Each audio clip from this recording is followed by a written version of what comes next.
ভয়াবহ এক বিমান দুর্ঘটনার কবলে পড়ল ভারতের এয়ার ইন্ডিয়া। গুজরাটের মেঘানীনগরে যাত্রীবাহী বিমান বিধ্বস্ত হয়েছে।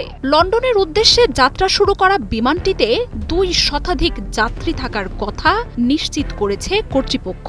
পুরোদমে উদ্ধার কাজে নেমেছে সংশ্লিষ্ট সব বাহিনী। তবে ঘটনার ভয়াবহতা এতটাই যে জীবিত উদ্ধারের আশা খুব কম বলে জানাচ্ছেন উদ্ধারকারীরা। ভারতীয় গণমাধ্যমগুলো বলছে 2 শতাধিক যাত্রী ও ক্রু নিয়ে বিধ্বস্ত হয়েছে এয়ার ইন্ডিয়ার যাত্রীবাহী এক বিমান। আহমেদাবাদের বিমানবন্দর থেকে উড্ডয়নের কিছুক্ষণ পরই দুর্ঘটনার কবলে পড়ে বিমানটি। বিধ্বস্ত হয় লোকালয়ে।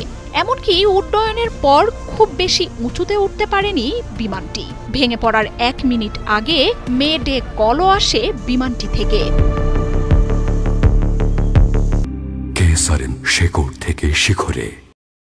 এয়ার ইন্ডিয়া বলছে বিধ্বস্ত বিমানটি বোয়িং সংস্থার B787 ড্রিমলাইনার। এই ধরনের একটি বিমানে সর্বোচ্চ 290 থেকে 300 জন যাত্রী থাকতে পারেন।